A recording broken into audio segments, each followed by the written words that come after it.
Welcome to House Report. This is coming from our Abuja studio in Nigeria. I am Shogun Babarante.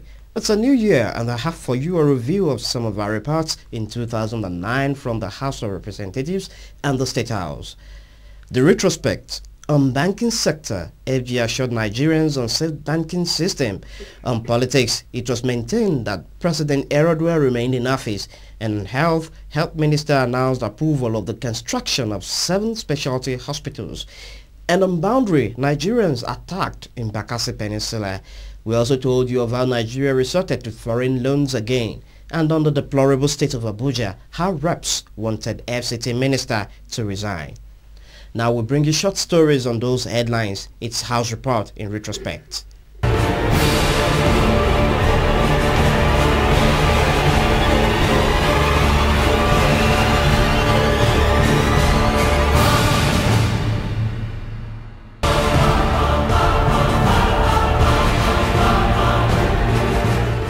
Mr. President also gave a very special directive to the ministries.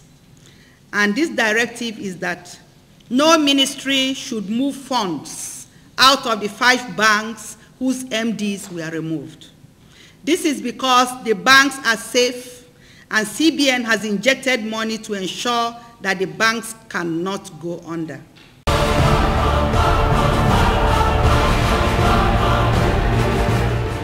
The general principle of law is that suspicion, no matter how strong it is, remains nothing but suspicion. And speculation, no matter how strong, is still speculations. The credible facts this council took a decision were based on the release made by the chief physician to the president that made the full disclosure of Mr. President's ailment and also gave us indication of the progress being made in recovery, which clearly indicates that it was a simple illness which can befall any one of us.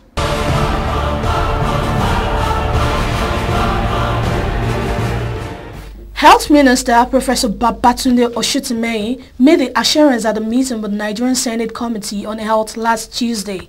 The minister said the hospitals includes the National High Clinic Kaduna, National Orthopedic Hospital Igbobi Lagos, National Orthopedic Hospital Daura Kano, and the Neuropsychiatric Hospitals in Enugu, Maiduguri, and Abeokuta.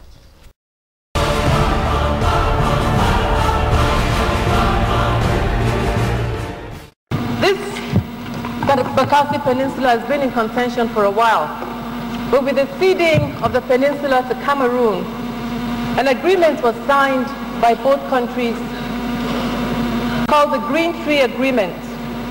Article 3 of the agreement states that Cameroon, after the transfer of authority to it by Nigeria, guarantees to Nigerian nationals living in the Bakassi Peninsula the exercise of the fundamental rights and freedoms in the international human rights law and in other provisions of the law, of international law. It further states that Cameroon shall not force Nigerian nationals living in the Bakassi Peninsula to leave the zone or to change their nationality.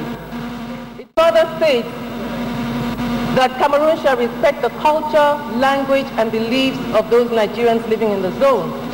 And it states also that their right to continue their agricultural and fishing activities shall be protected. It also states that their property and their customary land rights shall be protected. And it provides freedom from discrimination in any manner relating to taxes, dues, and other on Nigerians living in the zone.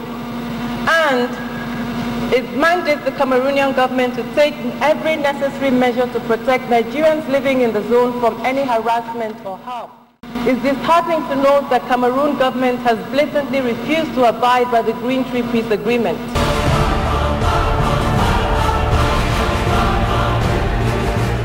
Zagoda from PDP Edo State constituency raised a motion on the floor of the House of Representatives today to mandate the House Joint Committees on AIDS, Loans and Debt Management and Justice to, as a matter of urgency, investigate under what platform and approval these foreign loans were sought, processed, drawn, utilized, and the relevance to the needs of Nigerians.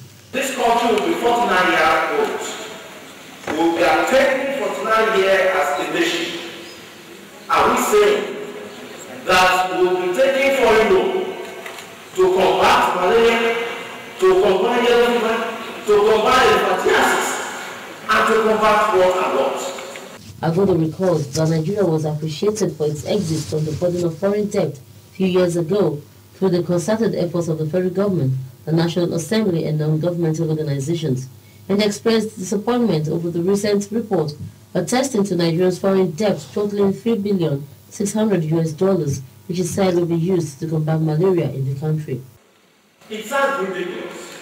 I think what the nation should do in taking foreign loan is perhaps to use such loan in addressing the productive sector, in addressing the manufacturing sector, which indeed will have a say on the gross domestic product of the people of that country.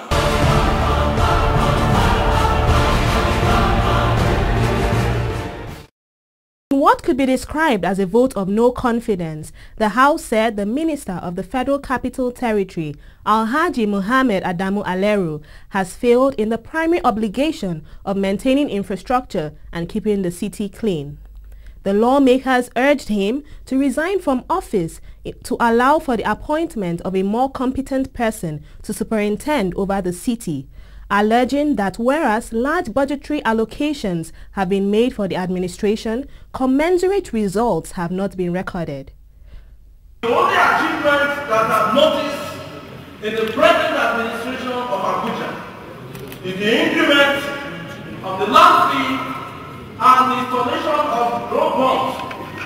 Other than these two, the current administration, under the leadership of Minister Level, have done nothing tangible to this very great city. Those in favor of this motion, please say aye. Aye. Those against, please say nay. Nay. The ayes have it.